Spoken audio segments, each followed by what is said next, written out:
We'll put some soap in it. Tēnā koutou, tēnā koutou katoa. Greetings one and all. Welcome to Wai-O-Tapu Geothermal Wonderland. My name is Craig, and it's my pleasure this morning to talk a little bit about Lady Knox Geyser. Before we go any further, I'd like to thank everyone for their cooperation from getting from point A to B. Now, most of you, after seeing our lovely lady play this morning, will be returning back to the Thermal Wonderland itself. I ask you, for your own safety, when you enter the park, to stay on the well-formed pathways and don't go over any fences. There's a good reason for that. The water is hot and the ground is unstable. So we do not want you on the menu this evening. The other thing is, if you do have a selection of shoes, we recommend closed footwear as opposed to flip-flops, just because the ground is slippery in places. Anyway, enough of that and a little bit of history on the phenomena of geysers. Geysers are only found in a few pockets around the world, and New Zealand is one of those areas. In fact, 100 years ago here in New Zealand, we had over 130 active geysers. Now, due to natural causes and man's mismanagement, we only have 15 active geysers remaining, and Lady Knox is one of those. In fact, in this area we're standing here, this is actually an old geyser field, and before she was discovered by man, Lady Knox looked nothing like this. She actually looked more like the cinterlip you see behind me here. In other words, an old geyser mouth. And I'll get into why she looks like she does now in a little bit. Anyway, this phenomenon was first discovered around about 100 years ago. Now, New Zealand was unfortunate enough to have its first open prison. That open prison was situated just behind where your cars are parked today. Now, those prisoners, their labour was put to good use. One of their jobs was clearing the scrub-like plant around you, this manuka and kanuka. And they did this in order to make way for the planting of these pine trees you see behind me here. Now, for a short time after planting these pine trees, this was soon to become the largest man-made forest in the world, the Kaingaroa forest. So you can imagine, after a hard day of clearing scrub and planting pine trees, our prisoners got rather dirty. And facilities 100 years ago were most certainly limited. If they wanted to wash their clothes or themselves, they needed to fetch firewood, light a fire, heat up a copper kettle full of water in order to do so. But some of these Kiwis were typical. They knew about this clearing here. So they used their imaginations a little bit, and what they thought they'd do was come down and do a little bit of laundry.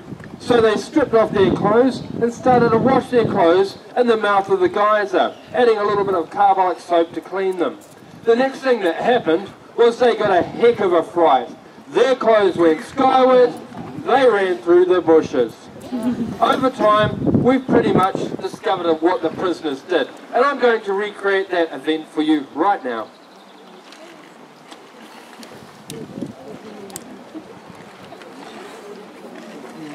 The biggest difference is what I've just added into the geyser. This is an environmentally friendly surfactant which has no ill effects on the environment. Now let me explain what's happening underneath the ground. Now, like all geysers, there is a reservoir beneath us. This particular reservoir contains approximately 27,000 litres of superheated water.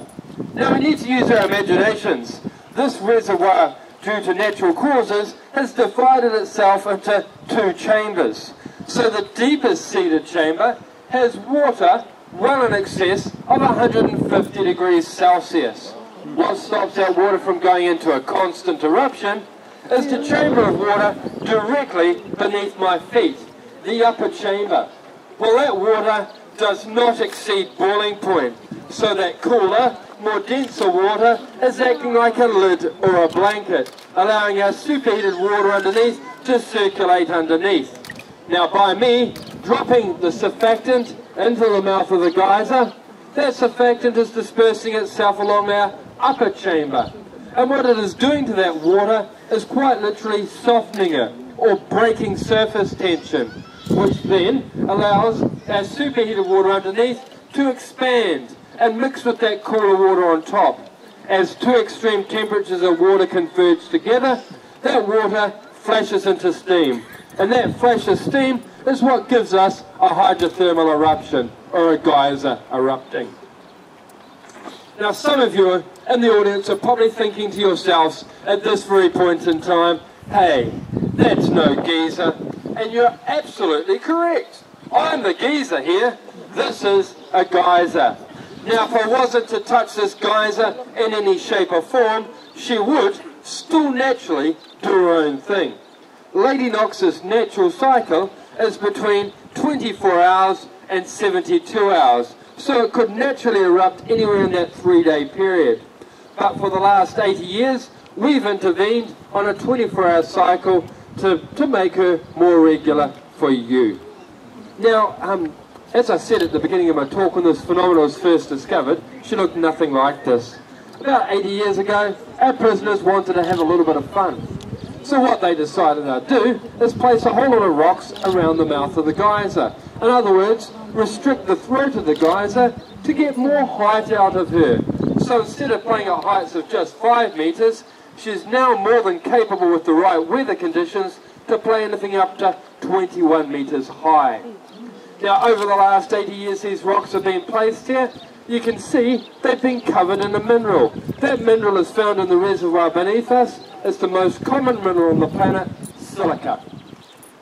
Now the name Lady Knox, ask most Kiwis, and I'm sure there's Kiwis in the audience, they would not know who she was.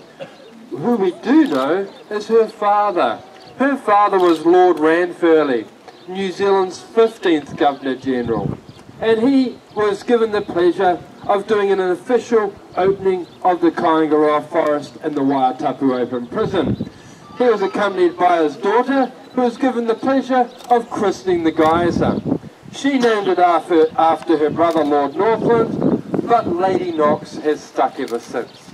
Well, very shortly she's going to start teetering about 0.5 meters high, then she'll go into an initial eruption, which will last 2 to 3 minutes. Then she's going to subside and play at varying heights for the next 45 minutes to an hour and a half.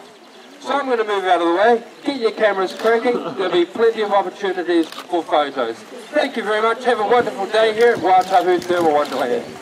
Yeah.